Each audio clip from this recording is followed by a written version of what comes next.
السلام عليكم ورحمة الله وبركاته. معكم في حلقة جديدة من قناتكم ماجيكال دوت تك. اليوم في هاي الحلقة حنتكلم عن التابلت الورقي أو كما تدعي الشركة Meet Remarkable, the paper tablet. يكون تابلت بديل للورق بحيث إنه يعطيك ملمس الورق. هل فعلا الشركة تمكنت من هذا في هذا الجهاز؟ هذا اللي إن شاء الله حنعرفه في هاي المراجعة. أولا بدنا نشوف معنى الكفر اللي بيجي مع الجهاز. هو عبارة عن كفر بسيط خفيف مناسب جدا لوضع الجهاز فيه، وكمان في حامل للقلم. إن شاء الله هذا كله حنشوفه كمان شوي. هسه نبدأ في علبة الجهاز. علبة الجهاز تصميمها جدا بسيط وجميل، في عبارة ورقة أفضل تفكير أفضل. طيب مش مشكلة. تحت مجرد كلمة ريماركبل، صورة القلم، لا شيء بالخلف. الجميل في تصميم العلبة إنه كل ما عليك فعله فتح العلبة هو فقط سحب هذا الشريط تفتح معك العلبة. فبنشوف ورقة بيضاء مكتوب عليها كمان مرة اسم الشركة. هو هالورقة هدفها فقط إنه حماية شاشة الجهاز وحماية الجهاز اللي في الداخل. بعدين بس نفتحها بيجي عنا الجهاز والقلم.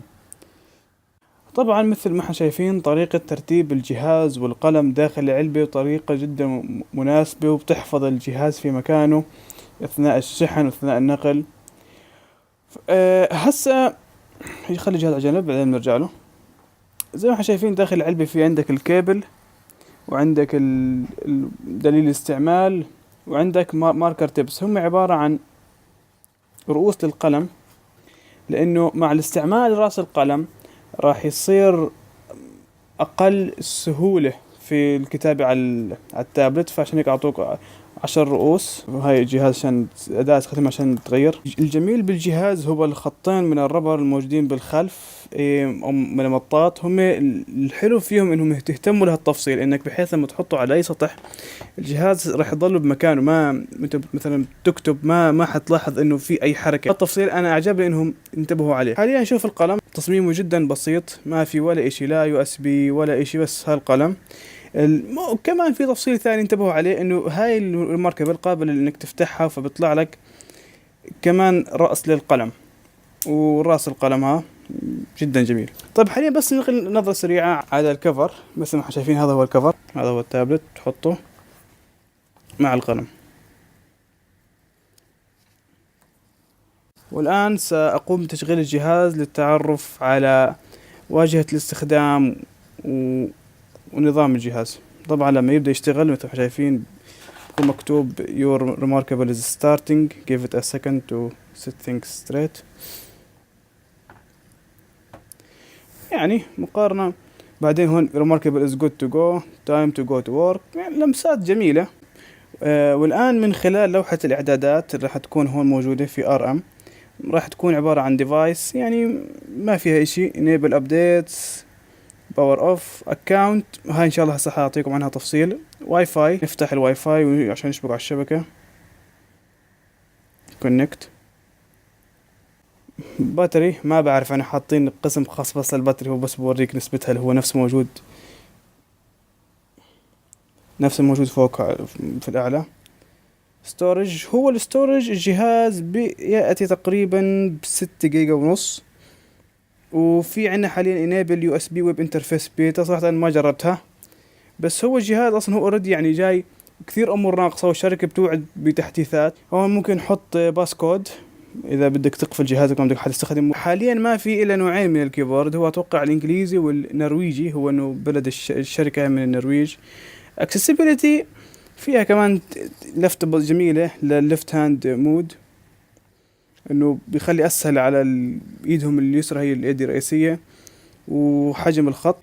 واجهة الجهاز جدا جدا بسيطة، يعني حتى يمكن مش بحاجة شرح. شوف هون عندنا علامة المكبر للبحث عن ملفاتك، وهون إضافة فولدر. لما نضيف فولدر ندعس إضافة فولدر، هون حيصير عندنا فولدر جديد. ممكن كمان نضيف فولدر، ممكن ندعس على ال3 نقاط نسوي له بوك مارك، رينيم، موف، ديليت. ممكن نحط فولدر جوا فولدر، يعني نقول على الفولدر نقلته موف، خلص موف هير وبس تسمس. الحلو فيه انك انت هسه ممكن كمان خلينا نضيف كمان فولدر. هيا فولدر.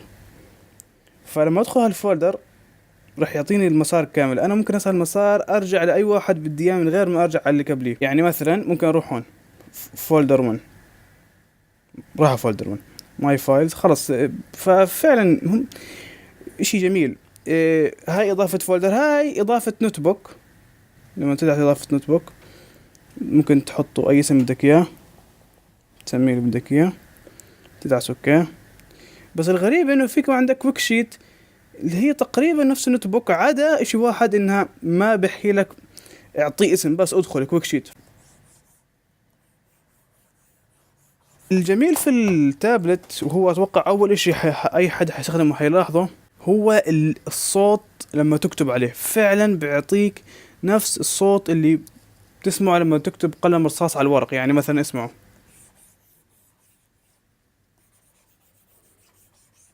حاليا عندك تقريبا لكل قلم عدة رؤوس. مثلا عندك القلم الحبر فيه أكثر وضعية، أنت بتشوف شو اللي بيعجبك أو بيناسب احتياجاتك. عندك مثلا يعني حجم الخط كم حيكون، بدك إياه كبير بدك إياه صغير. اللون هو فعلا في أبيض ورمادي وأسود. الجميل كمان عندك قلم الرصاص. قلم الرصاص فيه وضعيتين، وضعية القلم العادي،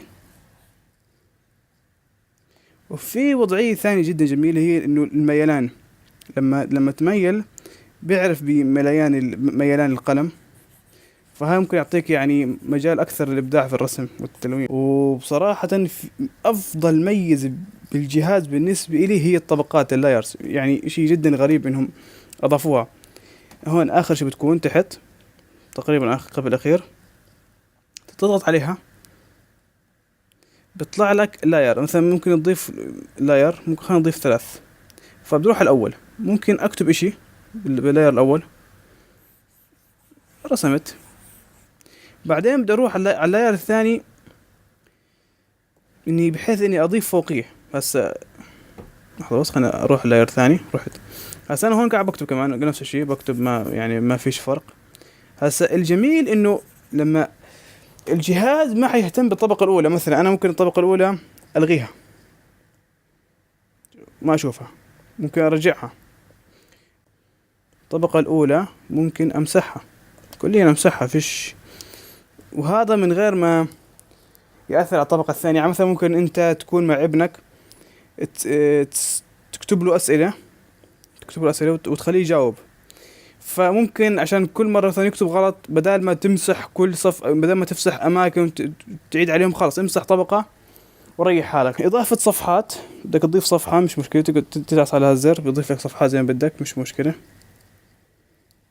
يعني بدك تضيف صفحة، كتبت على صفحة وضيف صفحة ثانية، وشكل ما بضيف إلا لما تكتب شيء بالصفحة هاي. ممكن من فوق على اليمين تضيفه هنا، أو ممكن تضيف على راحتك. أي عرض الصفحات كيف تعرضهم عشان تشوف هل بدك صفحة معينة بتروح لها بسرعة. عنا التابلتس اشي جدا جميل. كم مثلا شوف التابلت، مش عارف اذا احط بين عندكم. مثلا ممكن يعني تعطيك مجالات اخرى لعرض الورق. مثلا اذا بدك خطوط تبحث، مثلا ممكن تكتب موسيقى، هاي بيساعدك على كتب معزوفات موسيقية. طبعا هذا مش موسيقى ابدا. والجميل انك ممكن بكل صفحة تخلي لها تابلت خاص فيها. يعني مثلا الصفحة هاي بدي اياها تكون مثلا زي الكالندر الاسبوع، جدول امتحاناتي، جدول حصص. أيوه.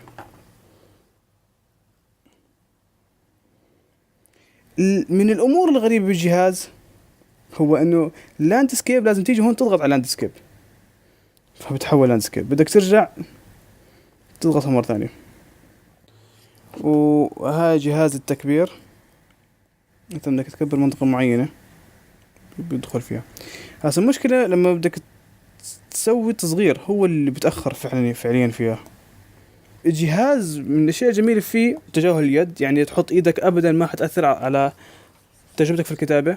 الجهاز بحس بالضغط بحس بالميلان بالقلم، هاي شيء كمان جميل. الآن مع خاصية إن كيف أقدر أزامن هذا الجهاز مع حسابي وأحط عليه وأضيف عليه كتب وإي بوكس ودوكيومنت. الغريب إنك حاليا ما بتقدر تحط عن طريق اليو اس بي، وإنما فقط تروح على الريماركبل أكاونت، وهون تكتب الباسكود. أنا سويتها وهسه بدي أسويها، أحط الباسورد، فبضغط انتر لوجن. الحين باخذ وقت وهي يدخل على الحساب. بس كمان الامور الغريبه فيه هو مثلا انت حاليا في هذا الكتاب تدعس الهوم بوتون بيرجعك، بس لما تدخل على الار ام لا، لازم بالكلوز كلوز. طيب لما تدخل في الكتاب كلوز فيه بالجهه الاخرى. يعني هاي كمان تعتبر مشاكل خفيفه بالجهاز. خلني أتكلم شوي عن عيوب الجهاز. من عيوب الجهاز صراحة هو عدم وجود ساعة. يعني إشي غريب في هيك جهاز عدم وجود ساعة.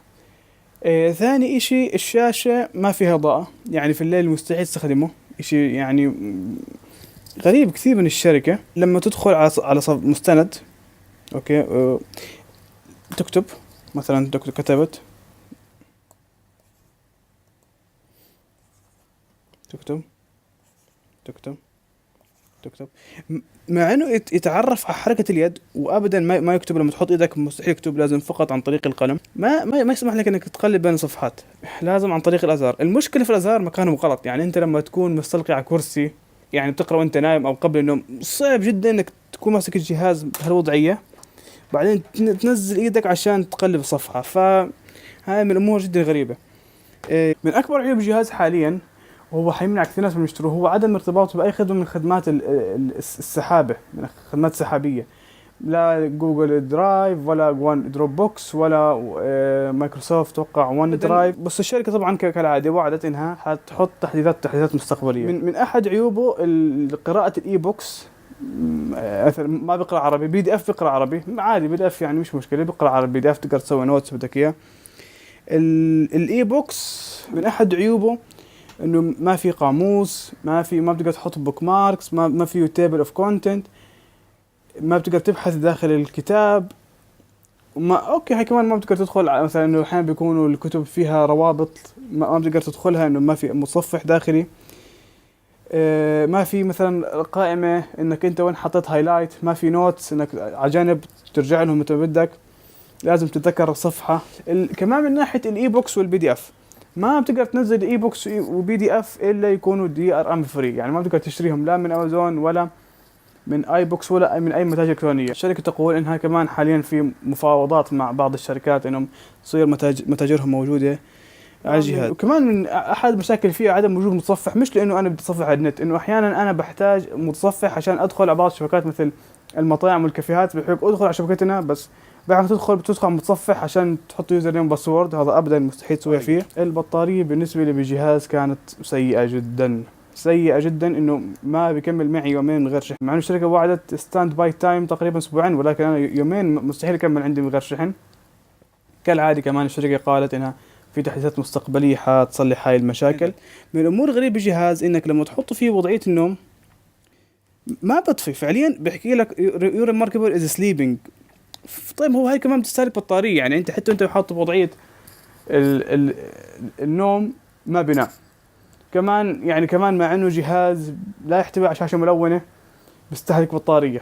فجهاز حاليا غريب. صح كمان لا يوجد به خاصية التعرف على الحروف لما تكتب نوت، ما بتعرف على الحروف لما تكتبها. كمان مرة الشركة قالت انه في تحديثات قادمة. وكرأي نهائي عن الجهاز، هذا الجهاز يستحق حاليا لا. هو كمان موجه لفئة جدا صغيرة، هم الفئة اللي بتبحث عن جهاز للرسم والكتابة من غير أي تشتيت. هو هذا أكبر ميزة في الجهاز، هو إنه أبدا ما بشتتك لا في برنامج ولا بلعبة ولا بشيء. تبدأ مهمتك تخلصها من غير أي نوتيفيكيشن من أي برنامج. وهي من الأمور الشركة بتسبق فيها الجهاز. ولكن الجهاز يعد بمستقبل جدا جميل لهيك أجهزة. وطبعا كمان الشركة لازم تأخذ بعين الاعتبار انها تنزل نسخ اكثر باسعار اقل. يعني سعر هذا الجهاز حاليا مع القلم تقريبا $600. يعني انت دخلت مع الايباد برو يعني صرت قريب عليه، صار يمكن الفرق اتوقع $50 فقط، فمش اشي انها مستاهلة. وكمان بدي اوجه شكر خاص لصاحب الجهاز اللي سمح لي اني اصور في هذا الجهاز واستخدمه لعدة ايام، بحيث اني اعطيكم تجربة صادقة عنه. ان شاء الله ححط حسابه في الفيديو، وتابعوه واسألوا اي شيء بدكم اياه عن الجهاز. وفي الختام شكرا لمتابعتكم هالفيديو، ولا تنسوا تسووا لايك وسبسكرايب، وان شاء الله انتظرونا في فيديوهات قادمة. مع السلامة.